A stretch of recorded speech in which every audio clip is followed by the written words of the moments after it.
Welcome to the Facilitators Deep Dive Podcast, your podcast on your way to facilitation mastery. All right, get ready to decode the world one culture at a time, because today we're diving deep into Erin Meyer's The Culture Map. This book is your guide to understanding and navigating cultural differences in business, which, let's face it, is pretty much essential in today's world. Absolutely. And you know what's so interesting is how much we take for granted. Yeah. Like what might seem totally normal to us can be like a major faux pas in another culture. Exactly like that story Meyer tells about getting lost trying to find a restaurant in Delhi. Oh, yeah, even after asking for directions. Right. And it turned out she missed some key contextual clues because she wasn't from a high-context culture.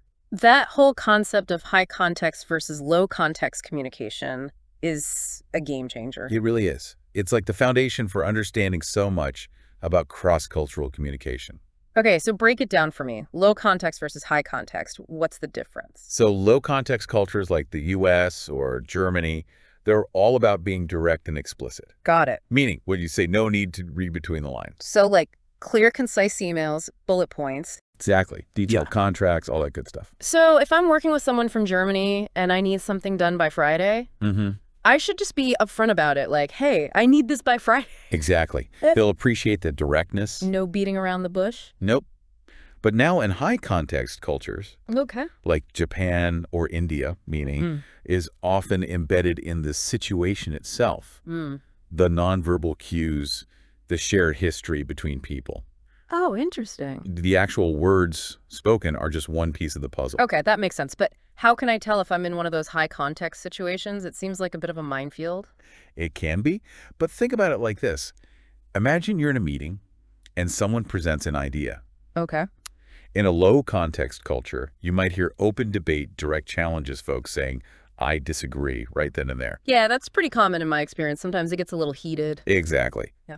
But in a high-context culture, that same disagreement might be expressed through much more subtle cues. Like what? A slight hesitation, a change in tone of voice, even just a prolonged silence. Wow, that's so subtle. I can see how easily those cues could be missed, especially if you're not attuned to them. Exactly. And that's where things can get tricky. Any tips for avoiding those kinds of misunderstandings? Absolutely. First off, know your audience. Yep. Do your homework on the cultures you're engaging with. Okay, good advice. But beyond that, become a master of active listening. Okay. Pay close attention to not just the words, but the tone, the body language, the pauses. Right. And don't be afraid to ask clarifying questions. So it's better to double check than to make assumptions. Exactly. It's much better to clarify than to risk a misunderstanding. So if I'm working with a team in Japan and I sense some hesitation about my proposal, it's better to directly ask, is there something that concerns you about this approach? Precisely. They'll likely appreciate you giving them space to voice any concerns without feeling put on the spot. Makes sense. Now, another area where I feel like cultural differences really come into play is in persuasion. Oh, absolutely. Like, how do you get your point across in a way that resonates with people from different cultures? Right. Meyer has this great example of an American engineer, a brilliant engineer, but her presentation to her German bosses totally bombed. Oh, no. What went wrong? Her data was solid. Her analysis was impeccable. So what was the issue? It was the way she structured her argument. Interesting. She went straight to her recommendations, leading with the results of her research. Okay. To her, it was all very logical, but her German bosses were left completely confused. Wait, so they weren't impressed by her getting straight to the point? I thought Germans were all about efficiency. They are, but they also value a thorough, systematic approach. They want to understand the how and the why behind your recommendations. Ah, I see. And this highlights the difference between what Meyer calls principles first and applications first reasoning. Okay, I'm all ears. What's the difference between the two? So think of it like building a house. Okay. Principles first reasoning, which is common in cultures like Germany, France.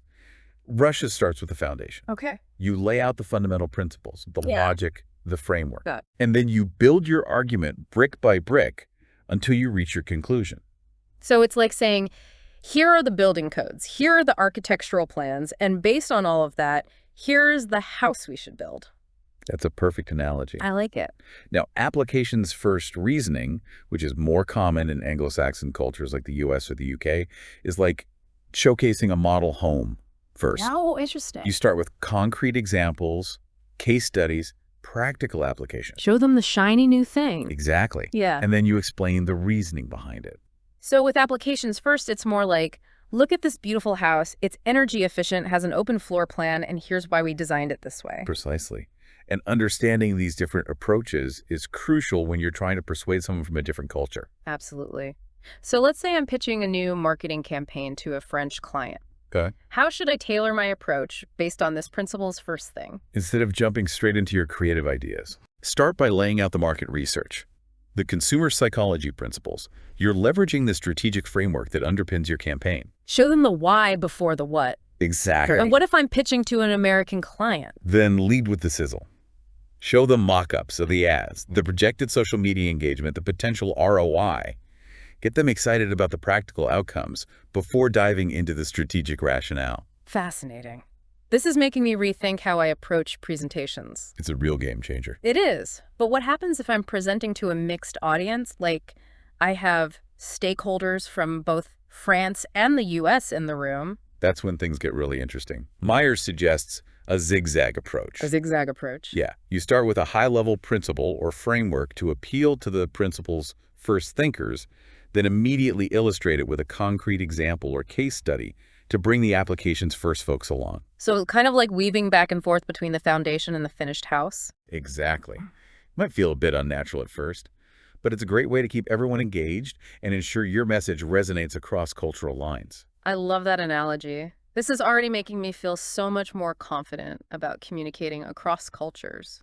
What's next on our cultural roadmap? Well, now that we've tackled communication and persuasion, let's delve into another critical area where cultural differences can make or break your success navigating the dynamics of leadership. Ooh, I'm ready to lead with cultural intelligence. Let's dive in. So we've talked about communication styles and persuasion, and now it's time to tackle another big one, leadership. Oh, yeah.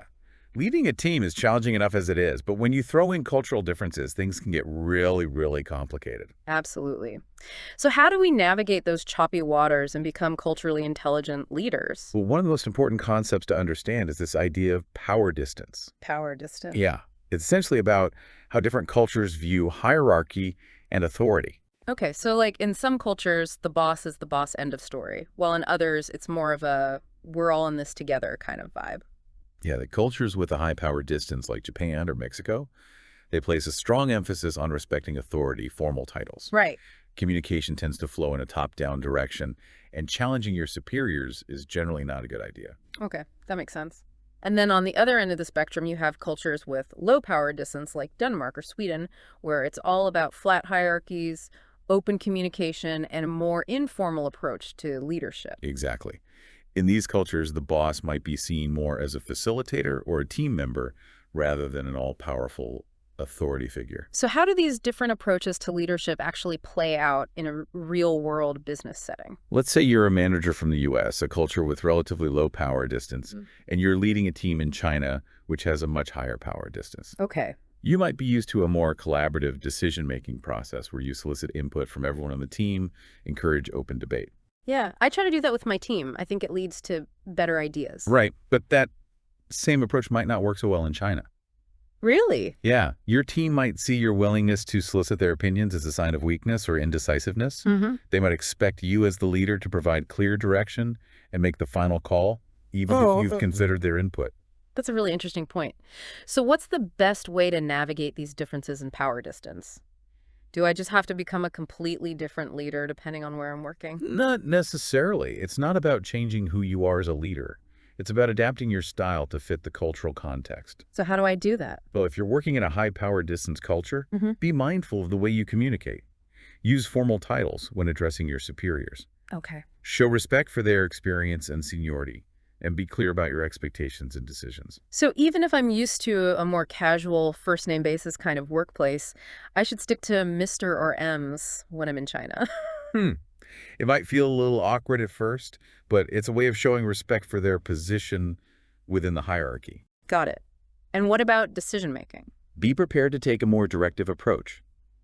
You can still solicit input from your team, but ultimately be the one to make the final call and communicate that decision clearly. Okay. So it's about striking a balance between respecting the cultural norms and still being true to my own leadership style. Exactly. And remember, it works both ways. If you're a leader from a high power distance culture working in a low power distance setting, you might need to adjust your style as well. So if I'm a manager from Japan working with a team in the US, I might need to be a bit more open to feedback and suggestions from my team, even if it comes from someone who's been with the company for less time than me. That's right. You might need to be more transparent about your decision-making process and be willing to explain your reasoning, even if it seems obvious to you. It's all about bridging those cultural gaps. Exactly. And creating a work environment where everyone feels respected and heard. Yeah, another aspect of leadership that I find fascinating, especially when it comes to working across cultures, is this whole concept of trust. Oh, absolutely. Yeah. Trust is essential to any successful relationship, whether it's between colleagues, clients, or business partners. Right. But the way we build trust can vary drastically across cultures. That's so true. I remember this one time I was working on a project with a team in Brazil, and I really felt like we were hitting it off, you know? Uh-huh. We were having these long lunches, sharing stories, laughing. I really thought we were building a strong bond. And then what happened? Well, when it came time to actually make some decisions about the project, they seemed really hesitant to commit. They kept saying things like, we need to discuss it further, or let's see how things develop. It was frustrating because I thought we were already on the same page. This is a classic example of the difference between task-based trust and relationship-based trust. Hi. In cultures like the U.S., where task-based trust is dominant, trust is built through competence, reliability, delivering on promises. It's a more transactional approach. So if I prove that I can do the job well, meet my deadlines, people will trust me, even if we don't have a deep personal connection. Exactly. Yeah. It's about proving your worth through actions and results. Okay. But in relationship-based cultures like Brazil, it's all about those personal connections. Right. Shared experiences, emotional bonds. It's about investing time in getting to know someone on a personal level. Yeah. Sharing meals, socializing outside of work. So all those lunches and storytelling sessions in Brazil weren't a waste of time. Not at all. Yeah. They were essential for building that foundation of trust. Okay. But you can't rush the process. Right. In relationship-based cultures, trust takes time to develop. You can't just jump straight into business discussions and expect people to trust you implicitly. So how can I make sure I'm building genuine trust with people from these relationship-based cultures? Be patient. Invest in those personal connections. Show a genuine interest in their lives, their families, their cultures. Be open to sharing about yourself as well. And don't be afraid to slow down. Exactly. Don't rush the business agenda. Let those relationships develop organically. This is all making me realize how much I take my own cultural assumptions for granted. I've never really thought about how differently other cultures might approach these things. It's something we often don't even realize until we step outside of our own cultural bubble. Yeah. But by becoming aware of these differences, we can avoid misunderstandings and build stronger, more authentic relationships with people from all over the world. Absolutely. And the culture map is such a great resource for understanding these nuances. It really is. It's like a roadmap for navigating the complexities of cross-cultural interactions. Now, we've talked about communication, persuasion, leadership, trust. It seems like we're hitting all the major points here. We are, but there's one more crucial area we need to discuss, an area that can cause a lot of friction if you're not prepared for it. How different cultures perceive time. Time. Ooh. Yeah, that's a big one. I feel like everyone has a different relationship with time. They do. And those differences are often deeply rooted in cultural norms. So we're talking about like being punctual versus being fashionably late. That's part of it. But it goes much deeper than that. Meyer introduces this fascinating concept of linear time versus flexible time. Linear time versus flexible time. Okay, I'm intrigued. Expert speaker. Cultures with a linear time orientation, like Germany, Switzerland, or the US, they view time as a precious commodity. Yeah, something to be scheduled, managed, used efficiently. Punctuality is highly valued.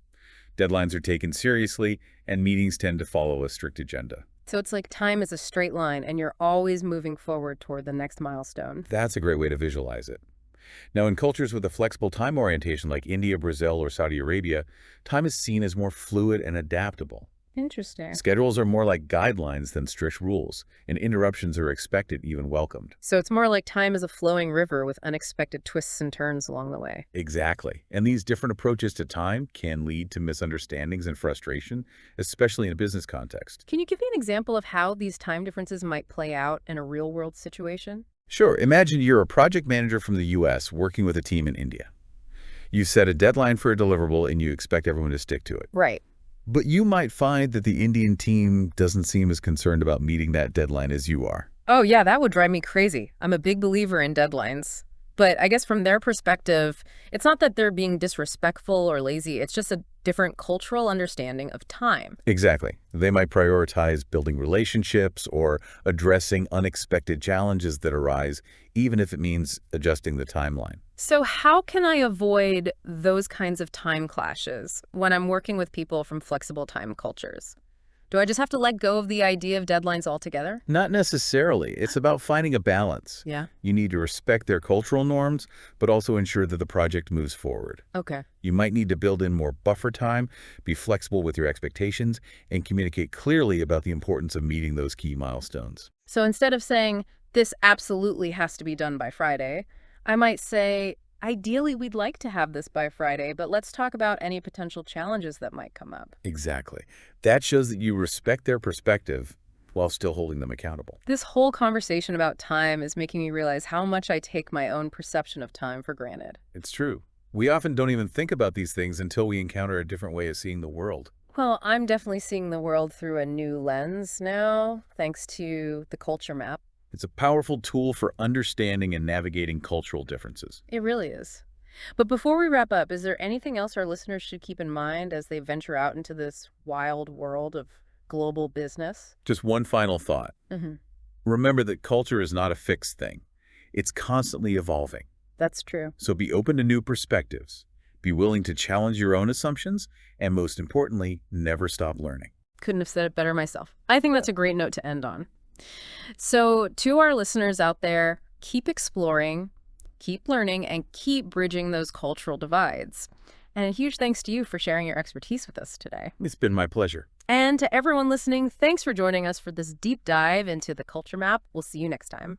See you next time on the Facilitators Deep Dive Podcast, your podcast on your way to facilitation mastery. Until next time. See you then.